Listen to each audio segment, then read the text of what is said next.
আমরা আজকে দেখব মাইক্রোসফটে এক্সেলে মূলত কিভাবে ইফ ফর ফাংশন ব্যবহার করা হয়, ইফ ফর্মুলা প্রয়োগ করে মূলত কাজ করা যায় এবং সেটা সম্পূর্ণটাই সিম্পল একটি বিষয় থাকবে। এবং আমাদের সামনে একটি ডেটা শিট রয়েছে, employee name, salary, rating, bonus. তো আমরা এখানে যে কাজটি করব সেটি হচ্ছে রেটিং নিয়ে কাজ করব। আমরা চাচ্ছিলাম যে জব রেটিং যার 4 এর উপরে রয়েছে তাদেরকে আমরা 2500 টাকা করে বোনাস দেব।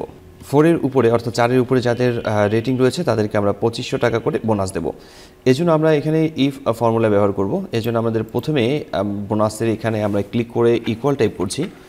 ইকুয়াল টাইপ করার পর আমরা ইফ আই লেখার সাথে সাথে নিচের দিকে ইফ এখানে চলে আসছে। আমরা এখানে ডাবল ক্লিক করতে পারি, অথবা আমরা ডাবল ক্লিক না করে আমরা যদি এখানে লিখে দিই ইফ, এরপর হচ্ছে ব্র্যাকেট দিয়ে দিই, এখানেও চলবে। তো আমি এখানে ইফ কথাটা লিখছি, লেখার পরে আমি ডাবল ক্লিক করলাম, এখানে অ্যাক্টিভেট হয়ে গেছে। এবং লজিক্যাল টেস্ট যেটা বলছে, আমাদের লজিক্যাল টেস্ট হচ্ছে মূলত C2-তে আমাদের এই রেটিং রয়েছে।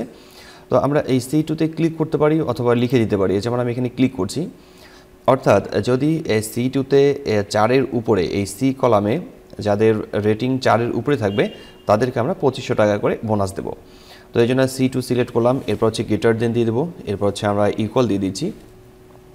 গ্রেটার দেন ইকুয়াল দেওয়ার পর আমরা এখানে দিয়েছি 4 কমা দেওয়ার পর আমাদের দরকার হচ্ছে মূলত 2500 টাকা তাদেরকে আমরা বোনাস দেব। তো এই জন্য আমরা এখান থেকে 2500 টাকা লিখছি। 2500 টাকা লেখার পর কমা দিয়ে দিচ্ছি। এরপর এখানে বলা হচ্ছে যদি 4 এর উপরের দিকে কারো পয়েন্ট থাকে, রেটিং থাকে, সেক্ষেত্রে তারা 2500 টাকা করে বোনাস পাবে। আর যারা 4 এর নিচে থাকবে তারা কোনো বোনাস পাচ্ছে না। এই জন্য আমি ডাবল ইনভার্টেড কমা এখানে 2বার দিয়ে দিচ্ছি, অর্থাৎ বাকিটাকে ব্ল্যাঙ্ক রাখছি। এরপর হচ্ছে আমি ব্র্যাকেট ক্লোজ করে এন্টার প্রেস করব।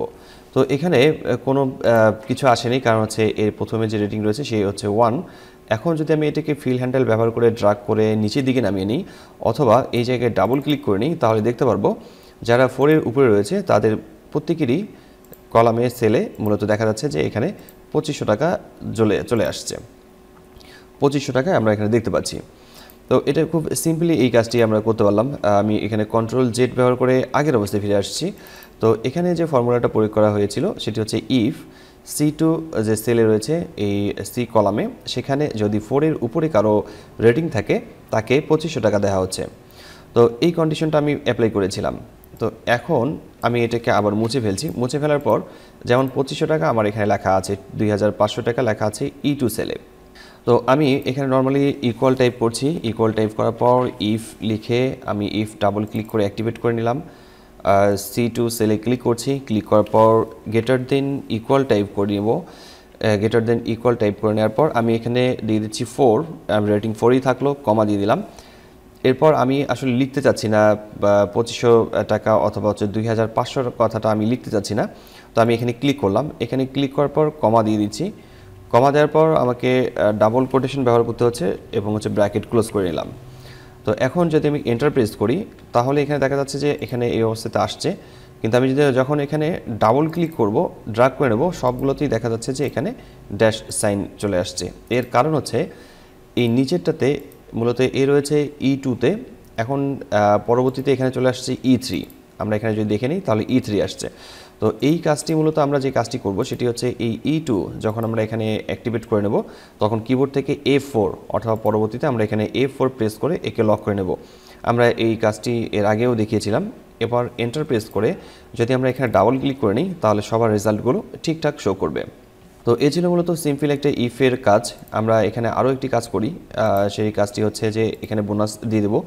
আমরা এখানে যে ফর্মুলাটা প্রয়োগ করব এবার সেটি হচ্ছে যে শুধুমাত্র যারা 4 এর উপরে রেটিং পেয়েছে তাদেরকে আমরা মূলত দেব সেটি হচ্ছে 2000 টাকা করে, এবং হচ্ছে যারা 3 এর উপরে 3 এর মধ্যে রেটিং আছে, শুধু 3 যারা থাকবে তাদেরকে আমরা দেবো 1500 টাকা, এবং হচ্ছে যারা 2-এ আছে তাদেরকে আমরা কোনো মূলত দেব না, তাদের কোনো বোনাস দেওয়া হবে না। তো এই কাজটি করার জন্য আমরা এখানে প্রথমে ইকুয়াল সাইন দিয়ে নেব। এরপর হচ্ছে আমরা আবার ইফ লিখছি, ইফ লেখার পর ব্র্যাকেট ক্লোজ করতে পারি অথবা এখানে ডাবল ক্লিক করে নেব।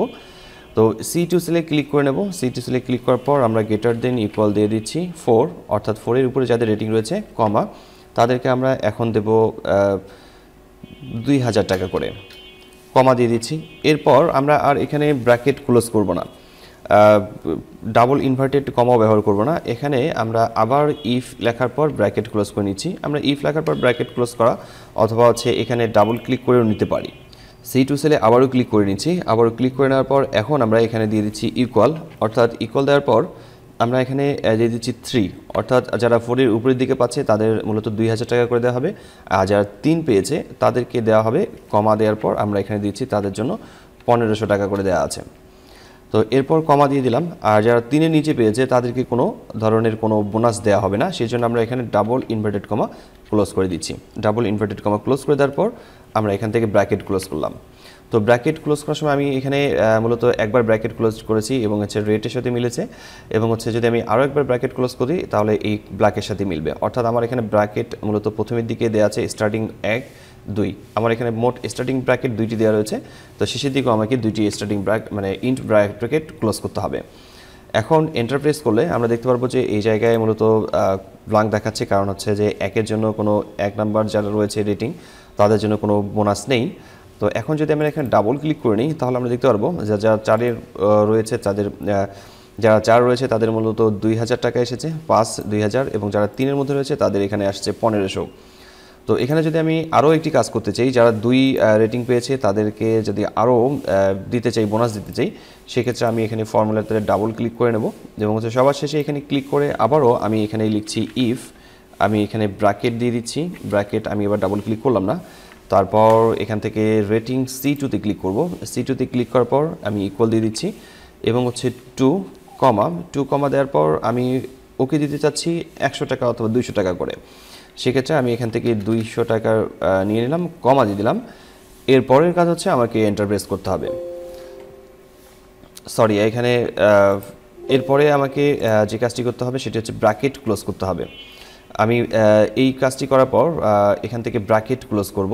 এখন ব্র্যাকেট ক্লোজ করার জন্য আমাকে আবার একটি ব্র্যাকেট ক্লোজ করে নিতে হবে। তো ব্র্যাকেট ক্লোজ করে নেওয়ার পর কিবোর্ড থেকে এন্টার প্রেস করতে হবে। এখন যদি আমি এখানে ডাবল ক্লিক করে নিই তাহলে দেখতে পারবো যে যাদের রেটিং রয়েছে তার জন্য কোনো রেজাল্ট নেই। 4 নম্বরে রয়েছে এখানে 2000, 5 নম্বরেও 2000 পেয়েছে, 3 নম্বর পেয়েছে 1500, 4 নম্বর পেয়েছে 2000 এবং যার রেটিং রয়েছে 2 সে পেয়েছে 200। ঠিক এভাবে মূলত আমরা সিম্পল ফর্মুলা ব্যবহার করে মূলত কাজগুলো করতে পারি। তো আজকে দেখানো হয়েছে কিভাবে মূলত ইফ ফাংশন ব্যবহার করে এই কাজগুলো করতে হয়। আর নর্মালি এগুলোকে মূলত লজিক্যাল টেস্ট বলে, আর লজিক্যাল টেস্ট এইভাবে ব্যবহার করে আপনারা বিভিন্ন ধরনের কাজ করতে পারবেন। আপনারা যারা আপনাদের কোনো মতামত থাকলে অবশ্যই কমেন্ট বক্সে কমেন্ট করে জানাবেন, আমি প্রতিটি কমেন্টে রিপ্লাই করে থাকি। তো আজকের টিউটোরিয়ালটি এখানেই শেষ করছি। তার আগে বলে রাখি, আপনারা যারা আমার চ্যানেলটি প্রথম দেখছেন অবশ্যই সাবস্ক্রাইব করে পাশে থাকা বেল আইকনটিতে ক্লিক করে রাখতে একদমই ভুলবেন না। তো দেখা হচ্ছে মাইক্রোসফট এক্সেলের নতুন কোনো টিউটোরিয়ালে। ততক্ষণ পর্যন্ত সবাই ভালো থাকবেন, সুস্থ থাকবেন। ধন্যবাদ সবাইকে, আল্লাহ হাফেজ।